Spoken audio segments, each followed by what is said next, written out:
गुज़श्ता रोज़ से आपको Facebook, Telegram, WhatsApp, YouTube या सोशल मीडिया के दीगर वेबसाइट इस्तेमाल करने में बंदिश का सामना होगा। क्या आप पिक्चर भेज रहे हैं, नहीं जा रही, आप कोई पोस्ट कर रहे हैं, वो हो नहीं रही, आपकी फ़ीड जो है वो अपडेट नहीं हो रही। इन तमाम चीज़ों के पीछे एक वजह है कि मौजूदा इंसानी तारीख़ का सबसे बड़ा आईटी आउटरीच वो गुज़श्ता रोज़ से जारी है और इसके अंदर सिर्फ़ आप लोगों या मेरी वीडियोज़ और फेसबुक की पोस्टें नहीं बल्कि दुनिया का अरबों या शायद खरबों डॉलर का नुकसान भी हो चुका है, जिसमें सबसे ज़्यादा मुतासिर अमेरिका और तुर्किया हुए हैं। किस तरह से, ये डिटेल हम आपको बताएंगे और आखिर क्या वजह बनी, ये ख़राबी कहाँ पे आई थी, इसको ठीक करने में अभी तक क्या किया जा सका है और आने वाले वक्त में ये किस तरह से मुतासिर कर सकती है और अगर कभी ऐसा हो जाए तो हमारा उस पर रिएक्शन क्या होना चाहिए। आपको बता दें कि माइक्रोसॉफ्ट दुनिया की एक बड़ी आईटी कंपनी है, विंडोज़ बनाने वाली।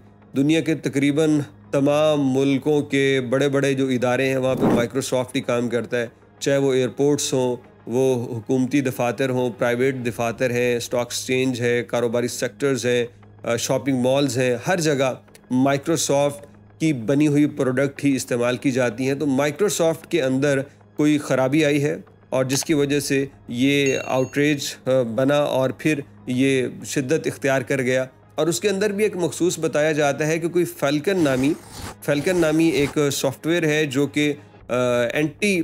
वायरस के तौर पे काम करता है कि इस सिस्टम को कोई नुकसान ना पहुंचा सके, तो उसको अपडेट किया गया। तो उसके बाद ये सिस्टम्स बंद होना शुरू हो गए। फ़्लाइटों का निज़ाम इससे सबसे ज़्यादा मुतासिर हुआ क्योंकि एयरपोर्ट के ऊपर यही इंटरनेट कनेक्टिविटी होती है जो फ़्लाइट शेड्यूल को बहाल रखने में मदद देती है। चेक इन ऑनलाइन हो रहे हैं, सामान के लिए सारी चीज़ें अपनी इंटरनेट की मदद से अपनी अपनी जगहों पे जा रही हैं, फिर स्क्रीन्स की मदद से बताया जा रहा है, सब इंटरनेट से जुड़ा है। तो जब इंटरनेट बंद हो गया, स्क्रीन्स ब्लू हो गई, तो फिर फ़्लाइट ऑपरेशन जारी रखना मुमकिन ना हो सका और तकरीबन अब तक 2000 से ज़्यादा परवाज़ें मुख्तलिफ़ इलाकों में मुख्तलिफ़ एयरपोर्ट्स के ऊपर कैंसल हो चुकी हैं। ये बहुत पहले की खबर थी, अब तो शायद तादाद इससे भी ज़्यादा आगे बढ़ चुकी हो। मजमूई तौर पे सबसे ज़्यादा नुकसान अमेरिका और तुर्किया का हुआ है। टर्किश एयरलाइन तो मुकम्मल तौर पे कहते हैं वो बंद होकर रह गई क्योंकि पता ही नहीं चल रहा था कि कैसे अब सिस्टम को चलाना है, क्योंकि जो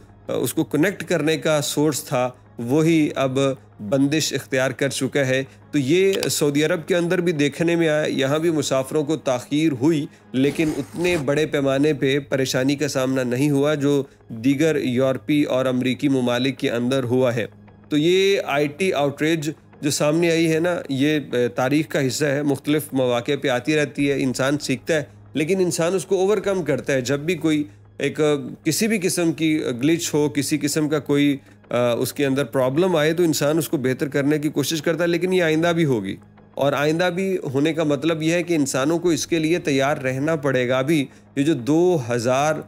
फ़्लाइट्स कैंसिल हुई हैं तो उसमें कितने, आप समझ लीजिए कि लाखों लोग होंगे यार जो इससे मुतासिर हुए हैं, तो उनका पूरा निज़ाम बड़ा मफलूज हुआ होगा, उनको बड़ी परेशानी और दिक्कत आई होगी। लेकिन इंसान को इस भाग दौड़ में इतनी स्पेस तो रखनी पड़ेगी कि जो कुछ हमने इस दुनिया के साथ कर दिया है, वो आईटी प्रेशर हो, वो माहौलियाती आलूदगी हो, वो अपनी सेहत के हवाले से हो या फिर वो वार वेपन्स हों, तो इन चीज़ों में हम जितना कुछ आगे जा चुके हैं, जो जो कुछ हम बना चुके हैं, उसके नतीजे और नुकसानात तो हमें भुगतने पड़ेंगे। फेसबुक पे पोस्टें बेहतर हो गई हैं, व्हाट्सएप पे भी पैगामात आने शुरू हो चुके हैं, लेकिन आप परेशान ना हो, अगर कल से व्हाट्सएप फेसबुक नहीं चल रही तो लोग इसलिए भी परेशान थे, शायद कोई हमारा व्हाट्सएप ख़राब है, ऐसा कुछ नहीं है। ये एक आईटी बंदिश थी जिसकी वजह से ये तमाम तर मामलात देखने में आए और अब बड़ी हद तक ये मामलात सुलझ चुके हैं।